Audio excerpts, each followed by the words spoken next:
Nothing, nothing. And they would just start throwing their guitars and smashing everything. Nothing, nothing. Why? Why do young people in particular get so angry? Because there's no joy in their lives. Even they think in the beginning, oh, if I can get enough sense gratification, then I'll be happy. I haven't been happy so far, but I've been restricted from sense gratification. That must be the cause. So then they go with their other young friends and they try all kinds of sense gratification, thinking themselves very grown up and sophisticated. But guess what? That doesn't work either. And now they can't admit to themselves that they're wrong.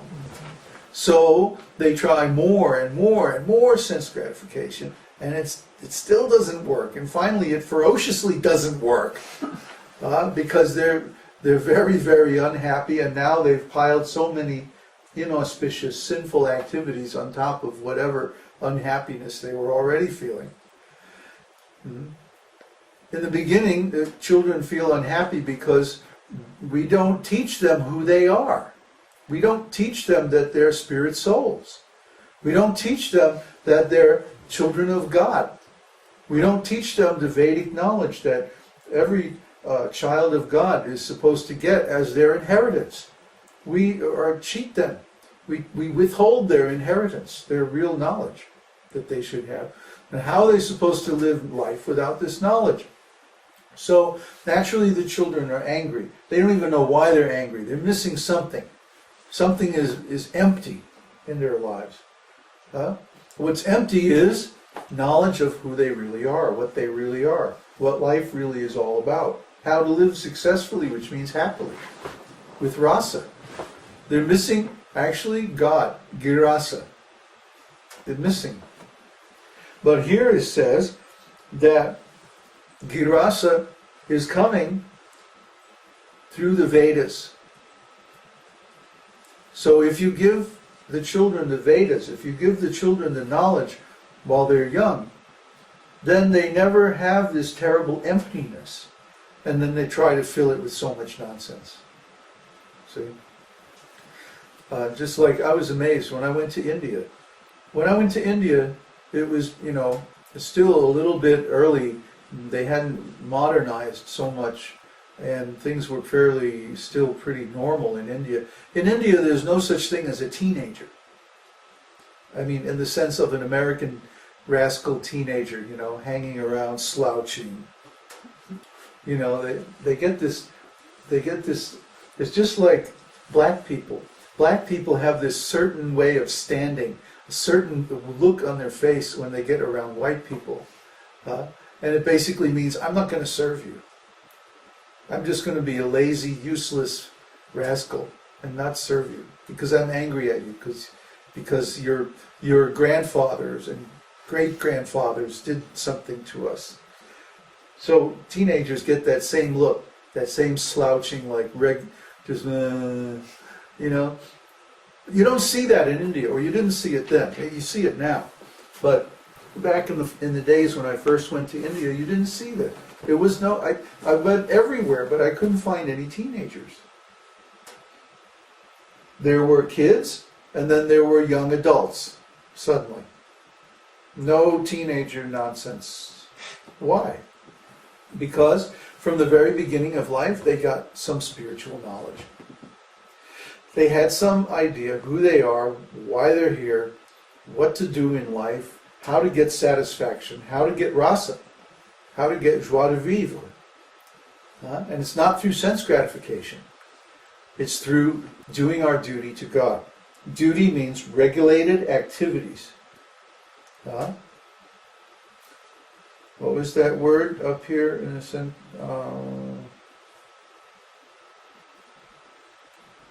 Brahmakshara.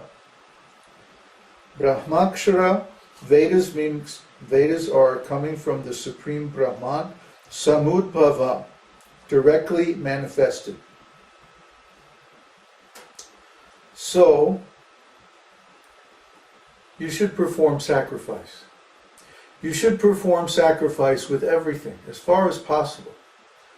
The water you drink, the food you eat, You're breathing. When you breathe in, when you breathe out, you chant the holy name. Because when you're breathing in, you're using God's energy. And when you're breathing out, then you should glorify God with your words. That's the meaning of chanting all the time. See? With every breath, glorifying the God that made you. That's the real thing. That's real life. And that will give joy. I promise you. Try it. Try it. Try it. I can sit here and talk about it forever and ever. We can sit and debate it, and, have different learned discourses on the whole idea and the whole, examine whether it's true or not and philosophically analyze everything. Oh no, it's just a waste of time. Try it. That's what we say. We don't demand that you have faith. Any more faith than it takes to simply try the process. A little faith. Just a tiny little faith. Give up an afternoon. Read this 3rd chapter of Bhagavad-gītā and try it. Just try thinking like that. That's called Shastra Chakshus, seeing things through the eyes of the scripture. Try seeing things the way that Krishna explains here in the 3rd chapter of Bhagavad-gītā, just for an afternoon.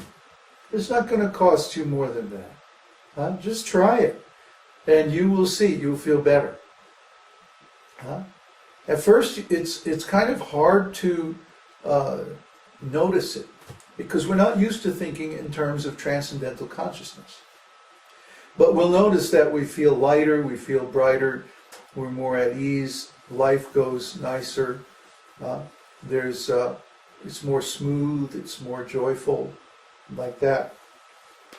As soon as we start to desire something for ourselves, that's when things get heavy. That's when we start to suffer. As soon as we start to desire something separately from God. Looking at it from the top down. The cause of all our suffering is our own desires. Desire means I separate myself from something. And then I yearn to be together with it.